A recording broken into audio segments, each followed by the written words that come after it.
Good afternoon, welcome to the APW Market Wrap for week ending 2nd of April. Stuart Williamson here at the helm. This week we're going to talk about the very important topic of rental yields. I mean, out there in the UK at the moment, there's a disparity between 8.6% in some areas right across to a loss of 17.7% or a shrinkage of rental yield of that. So obviously you don't want to get caught in a second, you want to get the first one. So how do you choose that? How can you work out which is the best location to buy and to rent out? Okay, firstly, let's just quickly look at what is rental yield. According to Hamptons International, which is where the information from this talk comes from today, thank you very much. If rents rise 1 percentage point faster than house prices, this brings a 1% increase in gross yields. Okay, let's look at the UK market in general. It's very buoyant at the moment. There's been some good stuff coming out in the last couple of weeks in the budget. So the British government is refusing to let the UK housing market crash. I mean, that would be one thing too negative for most British people to put up with. So market sentiment now is very positive. People are talking about moving, good feel-good factor in the UK. What's the biggest cloud on the horizon? End of the furlough scheme. A lot of people have been saying the end is nigh, unemployment will be huge.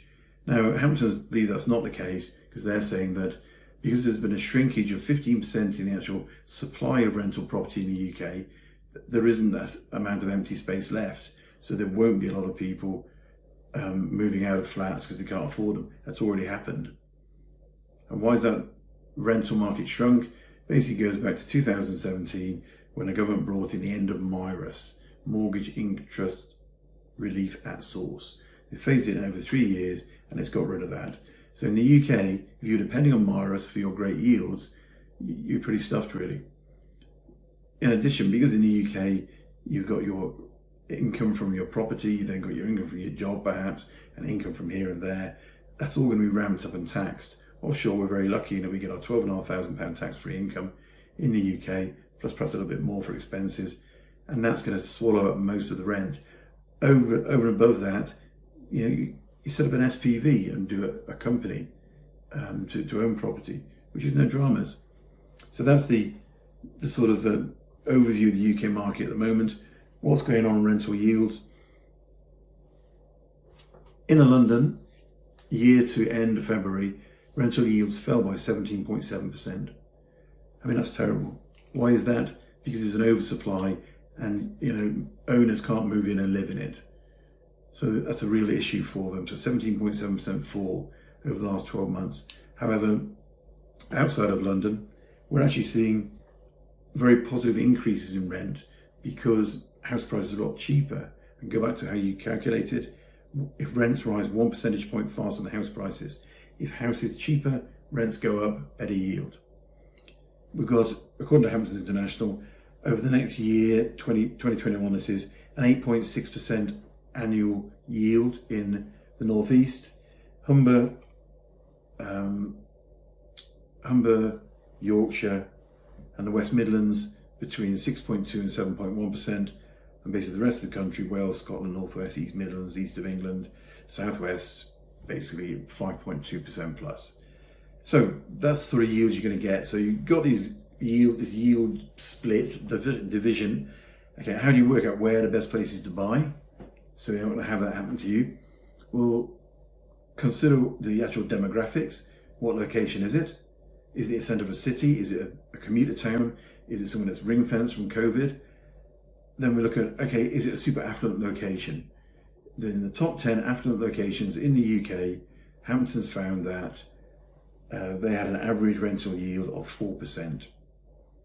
In the top 10% of least affluent suburbs in the UK, they found that they had a rental yield of 8% plus. So that's pretty obvious then, isn't it, really? On top of that, flats brought higher yields than houses in 83% of local authorities surveyed. The exception was all the towns in the North and Midlands with terrace houses. So if you've got terrace houses, they're quite a good buy.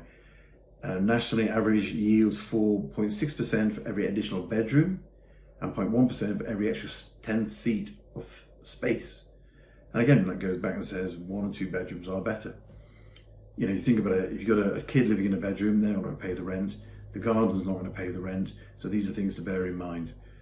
Okay, and also there's that then again a mixture between new flats and old. New flats get a premium rent because they're new and they've got that trophy approach. Older flats tend to have more wear and tear and fade a lot quicker. Also, we have this cladding issue with older flats. So again, that's a bit of an issue there. But really, it's all about what you want, what sort of tenant you want. You buy a fairly new flat, you put furniture in there, that's going to add between 5 and 8% to the rental yield. That's fantastic.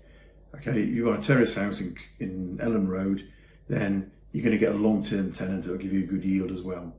But I don't think someone who's going to Leeds to work for Channel 4 is going to want to live in a terrace house in Ellen Road. They're going to want to live in the centre of town. So that's what it's about. Centre of town, young professionals, if that's what your market is. So why is yield becoming more important? Because over the next 5 years, it's unlikely to have the same growth as the last 5 years. We're probably looking up in the north at 25%, in London at 12%. Okay, so rental yield is going to be much more important as opposed to capital growth. Secondly, affordability tests. A lot of the banks, on the back of this MIRA's phasing out, are bringing in tighter affordabilities tests. So they're looking, can you really afford it? So rental yield, again, is more important. And then thirdly, general tax hikes. We're looking at perhaps capital gains tax being increased in line with income tax, which means that will be a bit of a hit, again, mostly for onshore UK portfolio buy-to-letters as opposed to offshore portfolio buy-to-letters. So there we go. Key to it really is choose your location very carefully, choose your property type carefully, choose the tenant you want, target market the correct tenant so that they're getting what they want and you're getting what you want. Don't buy in a place that's going to drop by 17.7%. Buy in places that are going to give you 6% plus easily. So that's it for this week. Please do subscribe. Please press like if you can. Even if you don't, if you didn't like it, just press it anyway. And see you next week, hopefully. Take care. Bye-bye.